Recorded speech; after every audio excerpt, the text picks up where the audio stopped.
Hi అండి. ఈరోజు వీడియోలో ఒక మంచి టేస్టీ స్వీట్ చూపించబోతున్నాను. అన్నీ ఇంట్లో ఉన్న వాటితోని ఈజీగా చేసుకోవచ్చండి. ఇది పంచదార కూడా వాడకుండా నేను బెల్లంతో చేస్తానన్నమాట. పుట్నాల పప్పుతో హల్వా.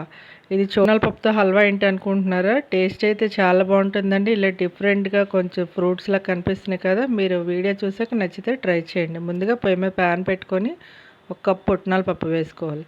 ఇది ఆల్రెడీ రోస్ట్ చేసింది కదా, కొద్దిగా వేయించుకుంటే సరిపోతుందండి. వేగిన తర్వాత మనం చిన్న మిక్సీ బౌల్లో వేసి పౌడర్ చేసుకోవాలన్నమాట. ఇది వేగిపోయింది, మిక్సీలో వేసి పౌడర్ చేసేస్తాను.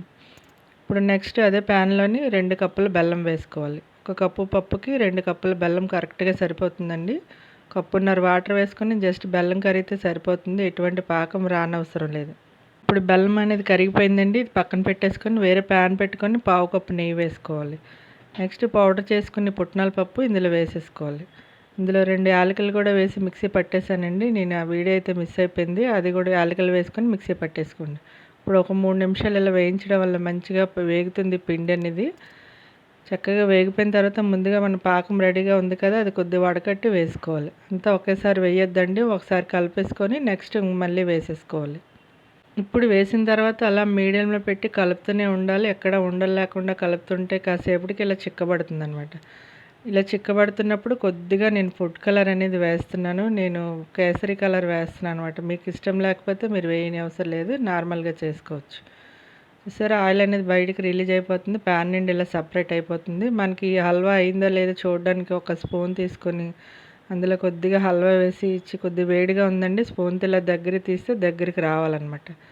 మన చేత్తో కూడా ఇలా తీసినప్పుడు దగ్గరగా వచ్చి మన చెయ్యి ఇలా ప్రెస్ చేసినప్పుడు అంటుకున్నట్టుగా ఉంటే హల్వా అనేది రెడీ అయిపోయినట్టే. ఒకసారి మొత్తం అంతా కలిపేసుకొని దించేసుకోవాలి.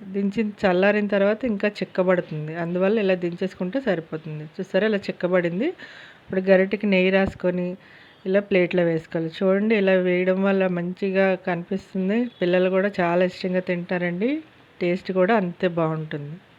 ఈ హల్వాలో మీకు నచ్చితే ఏ డ్రై ఫ్రూట్స్ అయినా వేసుకోవచ్చండి. నేను ఏమీ వేయకుండా సింపుల్గా చేసి చూపించాను అనమాట. ఈ హల్వా రెసిపీ మీకు నచ్చిందని అనుకుంటున్నాను. ఈ వీడియో మీకు నచ్చితే లైక్ చేయండి, షేర్ చేయండి. మరిన్ని వీడియోస్ కోసం ఛానల్ సబ్స్క్రైబ్ చేయండి, పక్కనే ఉన్న బెల్ ప్రెస్ చేయండి. Thank you for watching.